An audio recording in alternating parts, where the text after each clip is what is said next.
Alright, welcome back everybody to another episode of Now Teslify FSD version. It has been a minute since I have filmed one, and I'm on 12.5.4. Looks like 12.5.4. 5.4.1 is on the way, and maybe even something later. Anyway, before we get started, I want to shout out all my latest subs. This has been for a while and for a long time coming. So we've got Knight S, Tom L, Tabang L, OBCTT01, Raynell P, Vimal S, Tom G, DCL PGH, David K, Jude L, James M, and a special aloha to Taylor S. Thank you all so much for subscribing. We're going to go on my test loop, see how we do with 12.5.4. I did actually have tested this on the previous version. I had 12.4.1 for quite a while, and actually was pretty good. It worked quite well, but unfortunately, I haven't had as good of luck with 12.5 series. So while 12.5.4 is most welcome because of the sunglasses now being able to be used with the attention monitoring, that's been my probably favorite upgrade from what I have seen.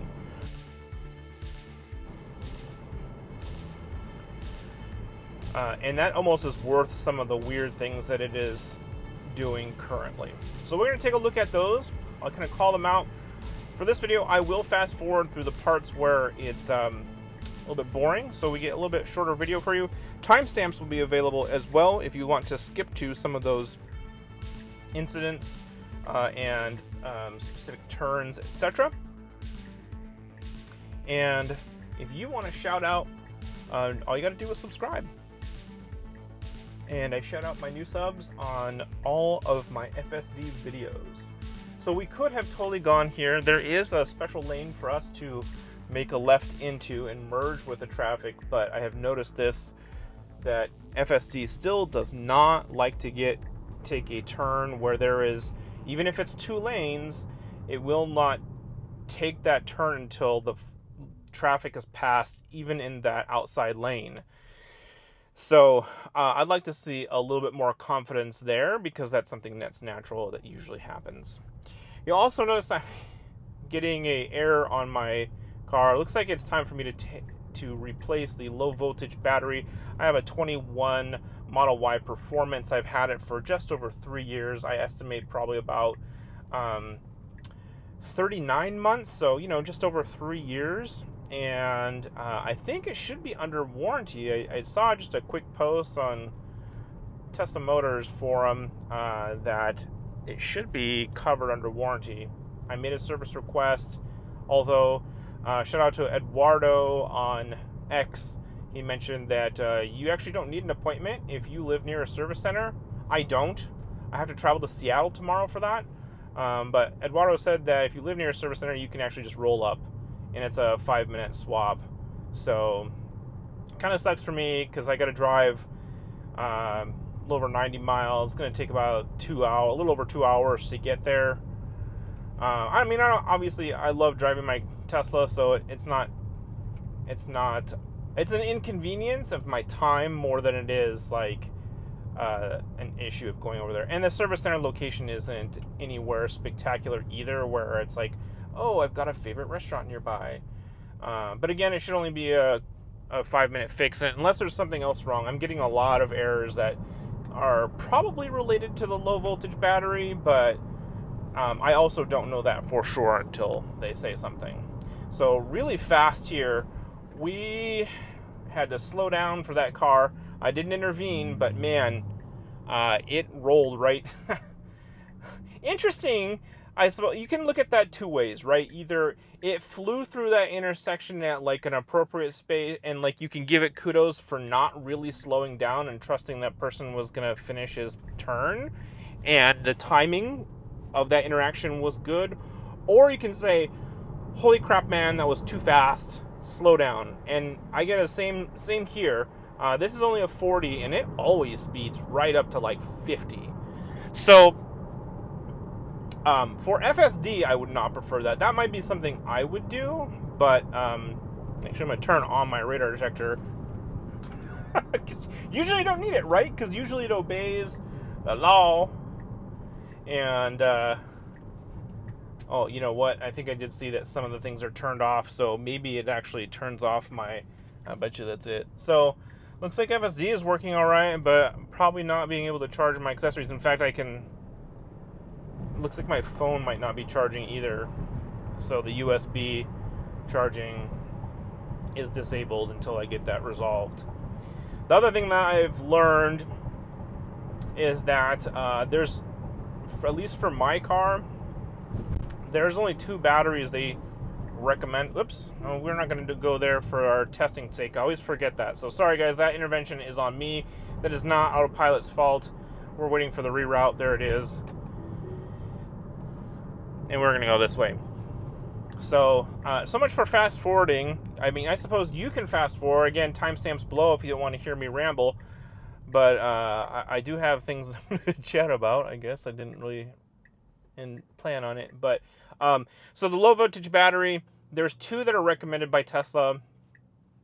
At least that's what they recommend, right? I even called one of my Les Schwab.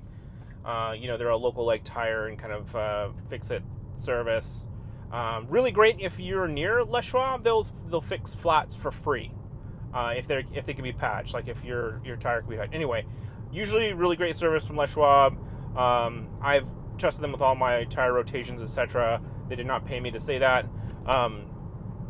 They are genuinely good, kind folks in all of my experiences. So that said, they said that they could not replace my battery, that has to be done by Tesla. You know, they're not, of course, an authority in the area. But even Tesla says you can come pick up the low voltage battery and change it yourself, which it does look like an easy process. But I have to go to a service center to pick up the battery anyway, so I might as well just have them do it. So there's that. There's my low voltage battery rant. So gotta travel to Seattle tomorrow, over the mountain passes, and get that taken care of. And that's why you are seeing the warning and a bunch of this thing. It doesn't go away. You can swipe it and it makes a little triangle, but it'll eventually just come back.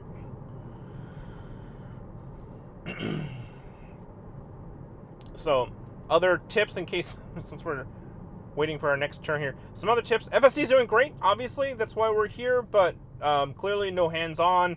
I do have, you know, I just habit, force of habit. Usually have my foot over the pedal, the acceleration pedal. Rarely do I actually feel like I need it over the brake pedal. So that, if you're new to the channel, new to learning about FSD, it is the acceleration pedal that you typically need. Unnecessary braking has always been the issue for FSD rather than not stopping.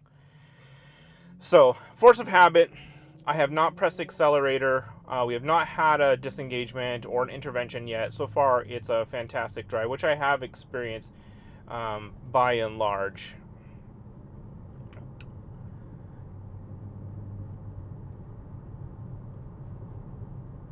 We are coming to the top of the Pybus Challenge, and if you're again new to the channel, first, welcome. 2, Pybus Challenge is an issue where there's a right turn only lane at the bottom of the hill, and often, in almost all of my drives, there's been a handful of exceptions, and hasn't been an issue lately, but I keep doing it anyway, where it's a right turn only at the very bottom of the hill, and Tesla needs to get into the right hand. Oh, and we're not going to be able to make it to the Tesla, this will be interesting, actually. We will see what it does here because we actually have a train. It usually has to cross the train. So one, we've already passed the Pybus Challenge as far as it needs to be in this lane before it gets to the bottom of the hill. Previous videos when it was an issue, which again has been an issue on and off even through version 12 builds, whether it'll get into the right-hand lane. But it wants to get in the right-hand lane and then go straight where it's a right turn only. I have not timed it yet where there is a train. So we shall see. I will probably take over before I let it actually just go. Whoa, what is this guy doing? he was avoiding that car. So interesting. So Tesla didn't move over at all. We should be going straight, but I don't think I'm going to let it do that because I don't want to sit there in front. Yeah, I'm going to disengage. So interesting change to the Pybus challenge. I think what I will do is enter this parking lot real quick, and we will finish the loop. So it would have made it had it not been for the train. So we're going to end this trip. Why don't we do a quick Autopark while I figure out the other things. So we'll do a quick Autopark. Autopark, especially with this version, has been really fantastic as far as like the speed. So it gets into the spot like way quicker than it ever has. And always, at least for me, has been very good about getting in the right lines. And yeah, I mean, as far as me backing into a spot, it's doing it faster usually than I could and more accurately. So I have been using it quite a bit and really enjoying it. So perfect Autopark there, really easy to use now. I love it. I'm gonna have to do a updated video on that, but it's super easy, works great. And let's see if we can get out of this parking lot and back on the rest of our loop. So very good job being slow. Okay, interesting. Is it gonna?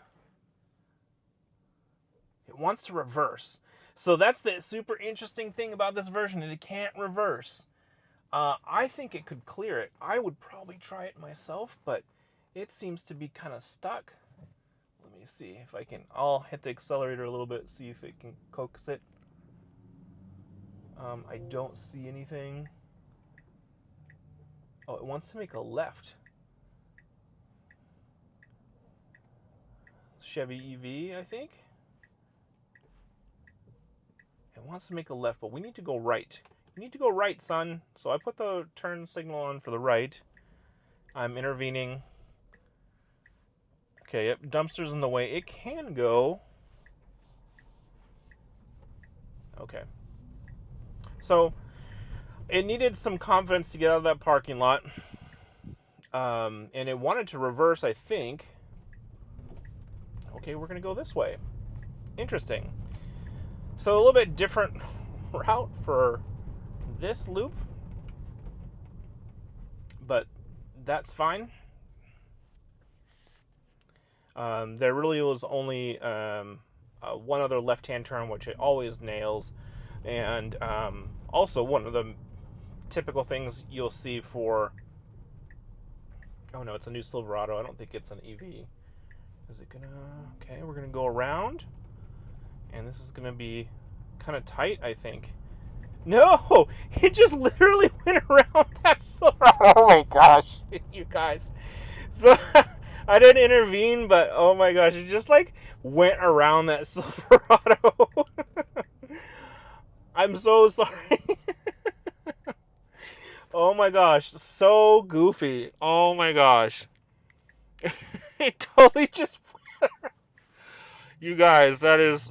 So that's some of the goofiness for sure I have seen, and then I've had, when I am not letting FSD be goofy, that's the type of stuff that I actually have seen. Lane change shenanigans is still here. Turn signal shenanigans are still here. Oh boy. But I actually have not seen it go around a car, and it just, oh my gosh. That's pretty embarrassing, actually. I thought it was just going to move up into the lane. But no, it went it went around the Silverado. Oh man.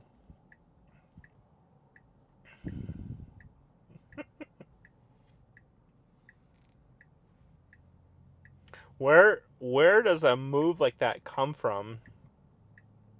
Like, what was the thinking behind it? Because really, this is a short block, so it's not like it had enough time to like...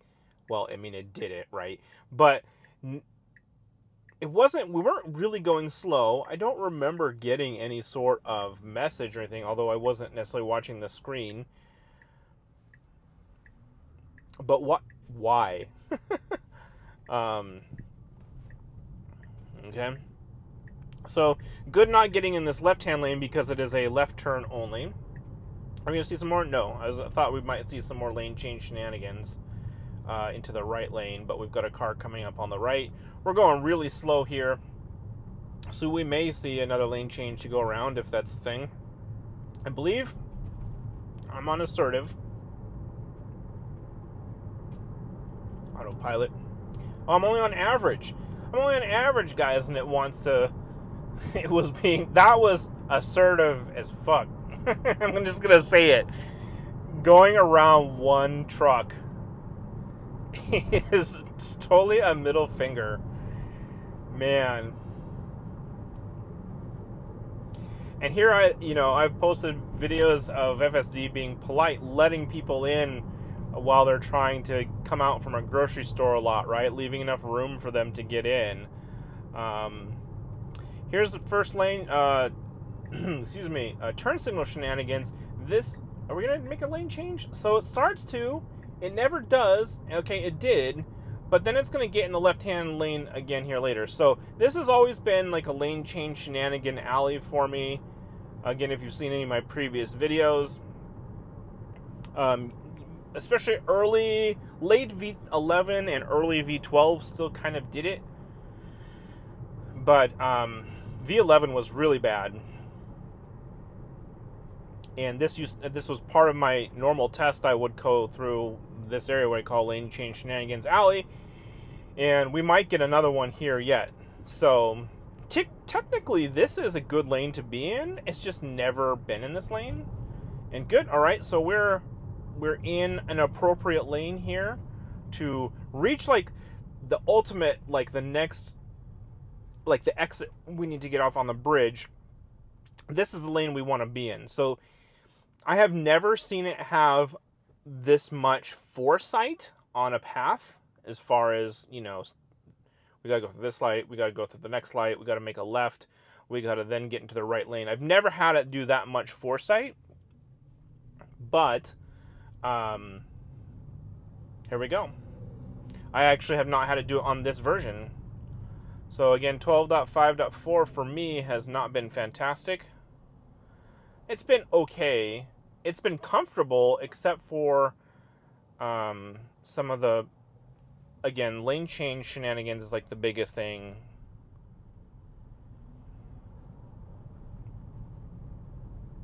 I thought maybe we'd get stuck in that intersection too. That would have been awkward. And I also thought maybe it would try and get in the left-hand lane to go around this car.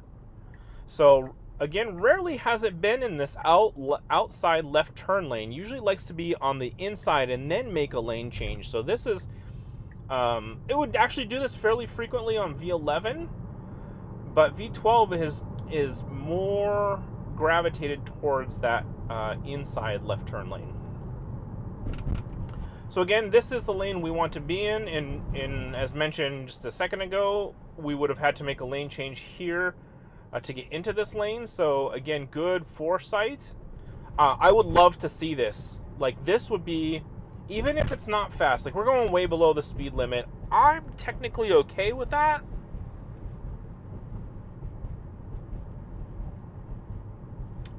Personally, I think I would maybe probably just get in the right-hand lane and go, but I'm curious enough now to see if it's going to take the appropriate lane. And if there is a car, so I need to be in the middle lane of this exit. So one goes wide, the other one goes right in the middle and is on the outside of this curve, and the one's the inside of this curve. And it's like straddling that line. So I'm disengaged there. That's par for the course, and usually does really good when it has a follow me car. Like, it's taking the same path, and unfortunately in this case it was riding the middle. What's up with that? So re-engaging here now that we're off the curb. And why is it getting into the right hand lane now? This makes no sense at all. And then it's gonna make a left turn. Yep. So again, lane change shenanigans. That's a great example, actually. And you might be able to argue, oh, well, you turned it on, while it was in kind of the exit. It rarely will do that. But so we've gotten some really good examples in this drive of how we get a lot of unnecessary lane shifting or incorrect lane shifting. It's just odd. It's just odd. And I think it's you would think that's one of those things that would be easy to solve. In fact, I think I did see one of the upcoming release points or things that they're looking to fix in the next version of FSD. I think it's going to be after 12.5.5. I don't know if anybody but the Cybertruck is getting 12.5.5, which they have end-to-end highway, but they don't have some of the upcoming improvements. And one of those upcoming improvements is, I think, better lane selection. If I remember correctly.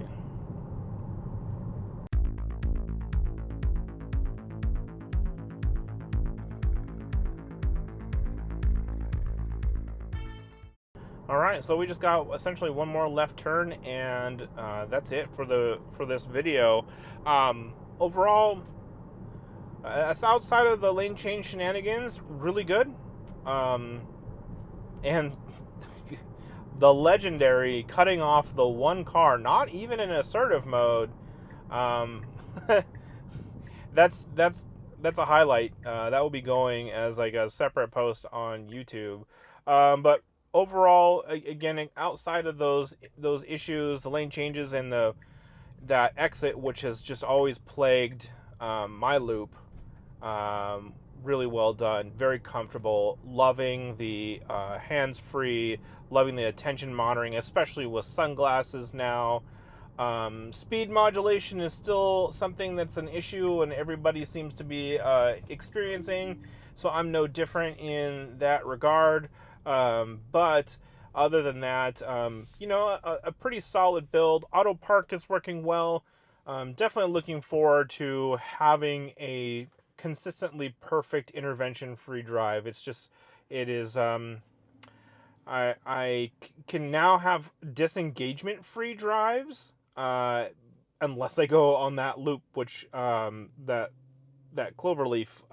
If I'm not coming back from that way, or I'm not encountering that during the day, most of my other drives around town, I probably could get away with disengagement free, and mostly intervention free. If I do usually use an intervention, it's because maybe my own impatience or something like that. But on the whole, really solid stuff. And looking forward to the next build. Again, probably nothing new or special that you guys haven't already experienced yourselves. This is a wide release. Most everybody should have it, but I needed to at least get one video out since I don't think I've gotten one to you since I had 12.4.1 and didn't make one for the last version of 12.5 I had. So there it is, 12.5.4 in the books. Thank you so much for watching, especially if you made it to the end of this video. If you did make it to the end of this video, thank you so much again. Please like, comment, subscribe. Next one. Peace.